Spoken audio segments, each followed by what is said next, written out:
The alphabet murders, also known as the double initial murders, are an unsolved series of child murders which occurred between 1971 and 1973 in Rochester, New York. All three victims were girls aged 10 or 11 whose surname began with the same letter as that of her first name. Each victim had been sexually assaulted and murdered by either manual or ligature strangulation before her body was discarded in or near a town or village near Rochester with a name beginning with the same letter as the victim's name, Carmen Colon. At 4:20 p.m. on November 16, 1971, a 10-year-old Puerto Rican child named Carmen Colon disappeared while returning home from an errand in Rochester, New York. According to eyewitnesses, Colon entered the pharmacy her grandmother had instructed her to visit on West Main Street, but left the store upon learning the prescription she had been instructed to collect had not been processed, informing the store owner, Jack Corbin, "I got to go. I got to go." She was then observed entering a car parked close to the pharmacy.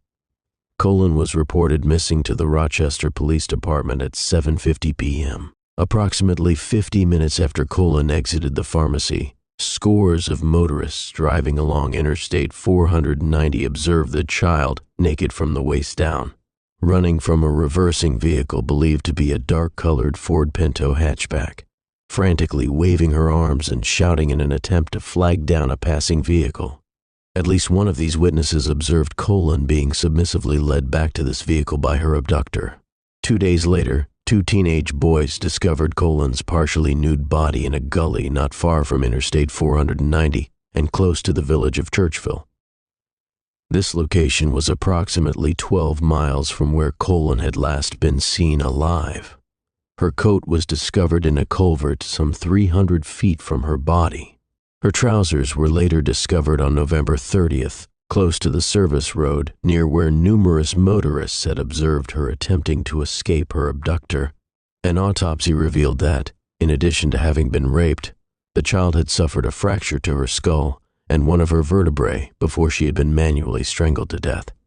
Furthermore, her body had been extensively scratched by fingernails. Both the murder of Colon and the fact no individual who had observed the child attempting to flee from her abductor alongside Interstate 490 had attempted to offer her any assistance generated intense public outrage. 2 New York newspapers, the Times-Union and the Democrat and Chronicle, initially offered a combined reward of $2,500 for information leading to the arrest and conviction of her murderer, and all information each publication received was relayed to police. Numerous local businesses and residents added private donations to the reward fund, gradually leading the sum to exceed $6,000. Although police interrogated several suspects in the months following Colon's murder, including her uncle, no individual was charged with her murder, and by December 21, the number of investigators assigned to the case on a full-time basis was decreased to 3. In early 1972, 5 large billboards, each measuring 30 feet by -12 feet, were erected alongside major Rochester expressways. Each bore an 8 feet, 2.4 minutes high picture of the child alongside the headline, "Do you know who killed Carmen Colon?" Free use of these billboards was given for 1 month by the Rochester Outdoor Advertising Company. Each offered a $6,000 reward for information leading to the arrest and conviction of Colon's murderer or murderers, in addition to displaying the telephone hotline number and postal address, each established the previous November to encourage the public to submit anonymous information. Although this tactic generated several new leads, all failed to bear fruit. Wanda Walkowicz, 17 months later at approximately 5:00 p.m. On April 2, 1973, 11-year-old Wanda Walkowicz disappeared from the east side of Rochester while returning home from an errand. According to the owner of the delicatessen Walkowicz had been instructed to visit, the child had purchased the groceries she had been instructed to buy at approximately 5:15 p.m. before she had begun walking alone down Conkey Avenue. Walkowicz was reported missing by her mother, Joyce, at 8 p.m. Police immediately launched an intense search to locate Walkowicz. Almost 50 detectives searched several square miles of the terrain around her home, the delicatessen, and areas around the Genesee River where she had been known to play. These searches failed to locate the child, although several neighborhood residents recalled observing Walkowicz struggling to carry the bag of groceries. Walking just north of Avenue B, 3 classmates specifically observed her bracing the bag against a fence so that she could improve her grip as a brown vehicle drove past her. Walkowicz's fully clothed body was found by a police officer at 10:15 a.m. the following day, discarded at the base of a hillside alongside an access road to State Route 104 in Webster, approximately 7 miles 11 kilometers from Rochester. The position of her body indicated she had likely been thrown from a moving vehicle, with her body rolling down the embankment. An autopsy revealed she had been sexually assaulted, then strangled from behind with a ligature, most likely a belt. Several defensive wounds indicated Walkowicz had fought her murderer. In addition, her body had been redressed after death. The autopsy also revealed traces of semen and pubic hair on the child's body. Furthermore, several strands of white cat fur were found upon her clothing, although the Walkowicz family did not own a pet with fur of this color. As had been the case with Carmen Colon, investigators established an anonymous telephone hotline, in addition to distributing numerous flyers throughout Rochester appealing for information. A reward of $10,000 for information leading to the arrest and conviction of Walkowicz's murder was also established. These police inquiries produced an eyewitness who informed investigators that as Walkowicz had walked home from the delicatessen on the evening of April 2nd, he had observed the child standing alongside the passenger door of a large brown vehicle conversing with the driver. This eyewitness was unable to obtain a clear view of the occupant of the vehicle, although the location of this sighting was just 0.2 of a mile from the Walkowicz home. Another individual who contacted investigators following the installation of the anonymous hotline informed investigators she had observed a man forcing a red-haired girl, matching Walkowicz's description, into a light-colored Dodge Dart on Conkey Avenue between 5:30 p.m. and 6 p.m. on the evening of her disappearance. The Rochester Police Department dismissed any suggestion of a link between the murders of Colon and Walkowicz. Although a sheriff's sergeant who had been assigned to investigate Colon's murder by this stage, still an open although largely inactive case, was reassigned to the task force implemented to investigate the murder of Walkowicz. In September 1973, local television network WOKR announced plans to broadcast a televised reconstruction of Walkowicz's abduction and subsequent recovery of her body. This 30-minute episode was broadcast on 21 October, accompanied by public appeals for witnesses to contact authorities. Although this program resulted in the Rochester Police Department receiving over 200 calls from the public, no useful leads were gained. Michelle Maenza. 7 months later, on the evening of November 26, 1973, 11-year-old Michelle Maenza was reported missing by her mother, Carolyn, after she failed to return home from school.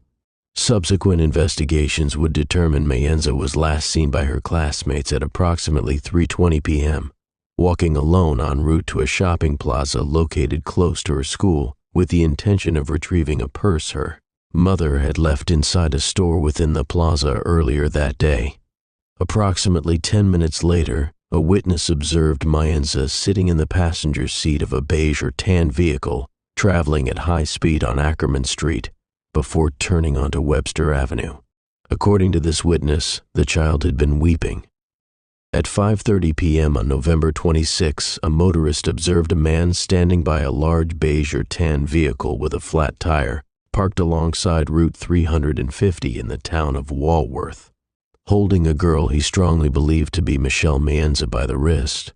When this motorist had stopped to offer assistance, the individual had deliberately grabbed the girl and pushed her behind his back, also obscuring his license plate from the motorist's view as he stared in his direction with such a menacing expression on his face that the motorist had felt compelled to drive away. Maenza's fully clothed body was discovered at 10:30 a.m. on November 28, lying face down in a ditch alongside a rural road in Macedon, approximately 15 miles 24 kilometers from Rochester. Her autopsy revealed that in addition to receiving extensive blunt force trauma to her body, Maenza had been raped, then strangled to death from behind with a ligature, possibly a thin rope. Numerous strands of white cat fur were discovered upon her clothing, and leaf samples matching the foliage where her body was discovered were recovered from within one of her clenched hands, indicating she had likely been strangled to death at or near the location where she was found. Investigators were able to retrieve a partial palm print from her neck and traces of semen on her body and underwear. A forensic analysis of the semen samples determined she had been raped by one individual. An analysis of the contents of Maenza's stomach revealed traces of a hamburger and onions, which had been consumed approximately 1 hour before her murder, giving credence to earlier reports of a girl matching Maenza's description having been seen in the company of a Caucasian man with dark hair aged between 25 and 35, approximately 6 feet 0 and 1.83 minutes tall, and weighing 165 lb, 75 kilograms, both at a fast food restaurant in the town of Penfield at approximately 4:30 p.m. on the afternoon of her disappearance, and alongside Route 350 approximately 1 hour later. Carmen Colon, Wanda Walkowicz, and Michelle Maenza were each laid to rest in Rochester's Holy Sepulchre Cemetery. Colon's funeral was conducted on November 22, 1971. Her funeral mass was attended by 200 mourners. Walkowicz was laid to rest on April 6, 1973. She was laid to rest in a small white and gold casket following a service officiated by the Reverend Benedict Amen. Maenza's funeral was held at the Corpus Christi Church on December 1, 1973. Her open casket funeral service was attended by scores of mourners. At the conclusion of Michelle's funeral service, her father, Christopher Maenza, stated to other mourners, "She was a sweet little girl. She didn't fight much." All 3 child murders generated intense public outrage. Each received intense publicity. Following the murder of Michelle Maenza, investigators released a composite drawing of the individual seen with the child by numerous witnesses to the media. They also installed a telephone hotline exclusively devoted to the manhunt for the perpetrator, whom they strongly suspected had committed all 3 murders. Anonymity was again offered to any caller offering information, and a reward was again offered for any information leading to the arrest and conviction of the perpetrator. Although these efforts resulted in numerous calls from the public, no credible suspect was located. Although investigators interrogated more than 800 potential suspects in relation to the Alphabet murders, the perpetrator or perpetrators of the homicides was never caught, and the case remains unsolved. As each child hailed from a poor Catholic family, had few friends, and had recently experienced issues such as bullying or poor academic performance at her school, investigators have not discounted the possibility the murderer may have been employed by or held knowledge of the practices of a social service agency in his efforts to initiate contact with and/or gain the trust of each victim. Similarities. All 3 victims were pre-adolescent females who had disappeared from Rochester in the early afternoon on days of light or heavy rain, and whose bodies were later discovered within nearby towns. The body of each girl had been discovered either fully clothed or partially clothed close to an expressway at a location typically accessible by vehicle, and each victim had evidently been thrown from or carried from a car to the location her body had been discarded. Each child was short in height, and all 3 girls had been raped before being strangled to death. In addition, all 3 were known to be viewed as somewhat lonely outcasts among their peers. Furthermore, an analysis of the stomach contents of both Walkowicz and Maenza revealed both girls had ingested food shortly before their death, which neither girl is known to have eaten prior to her disappearance, and the bodies of both girls had been redressed after death.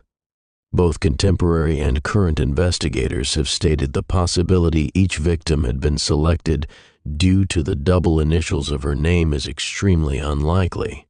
As for an offender to pre-select his victims for this incidental reason would likely involve his stalking his victim over an extensive period of time, thus increasing the risk of his being noticed.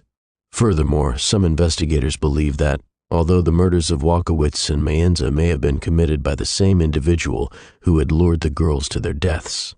The overall modus operandi of the murder of Carmen Colon strongly indicates her murder had been committed by an individual known and possibly related to her as opposed to an individual unknown to her who had abducted her by force. Miguel Colon.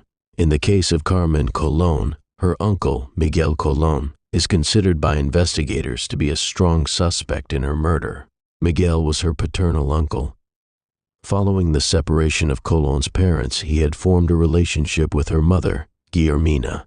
Typically, on occasions Colon walked to the pharmacy to collect family prescriptions.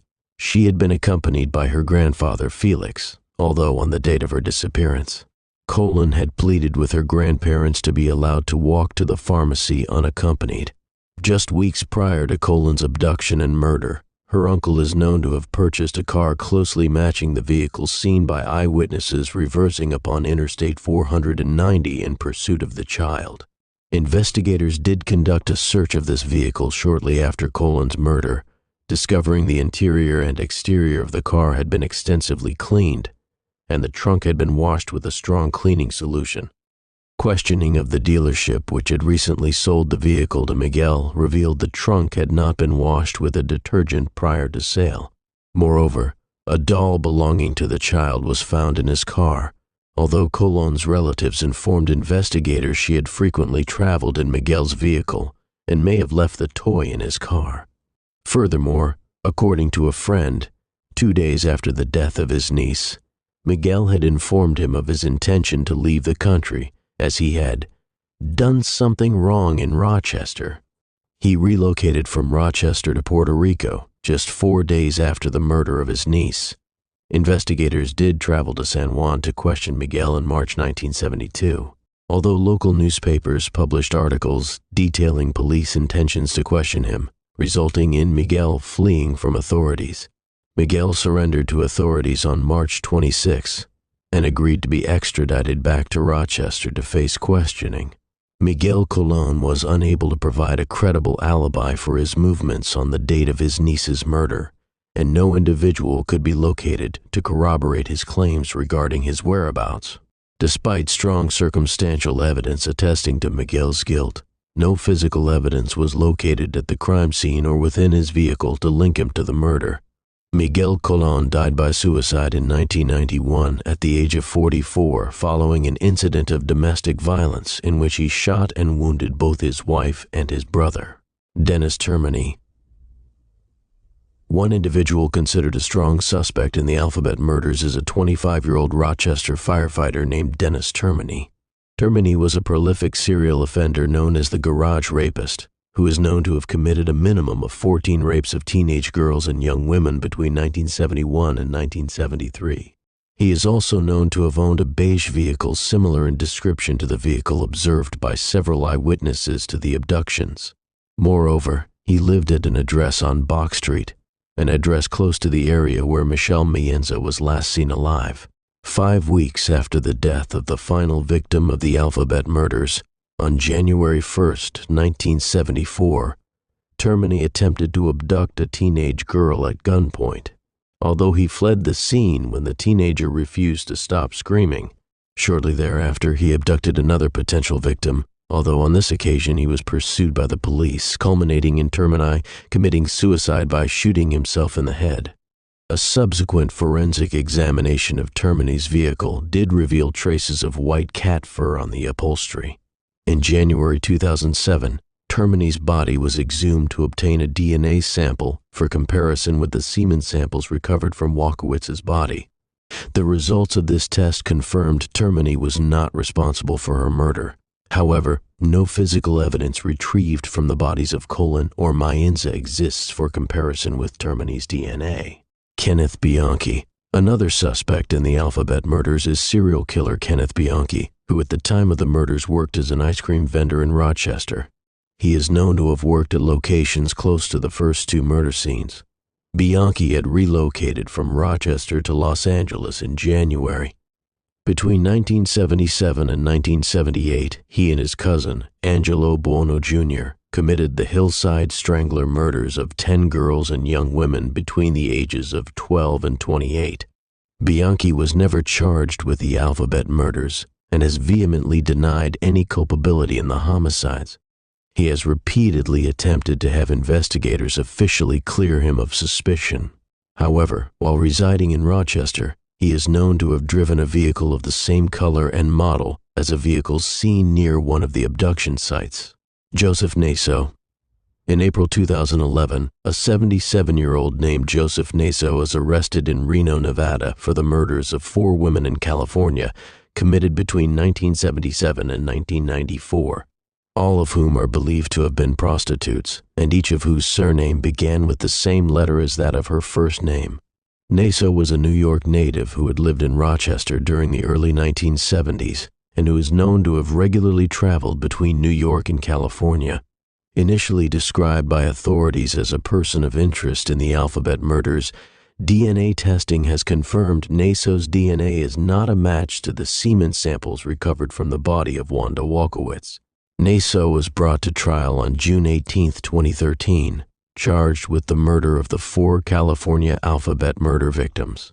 He was unanimously convicted of each murder on August 20th. On November 22, 2013, Naso was formally sentenced to death. Nevada parole and probation authorities arrested Naso in April 2010. While searching his home, authorities discovered a handwritten diary in which Naso listed 10 unnamed women with geographical locations. The diary excerpts showed how Naso stalked and sexually assaulted his victims and then photographed them in sexual poses alongside mannequin parts. On April, he was charged with the murders of Ragash Ashby, Colon, Parsons, and Tafoya. The police listed all 4 victims as prostitutes. Later, prosecutors Doria Hanna and Rosemary Sloat introduced evidence identifying Patton and Dillon.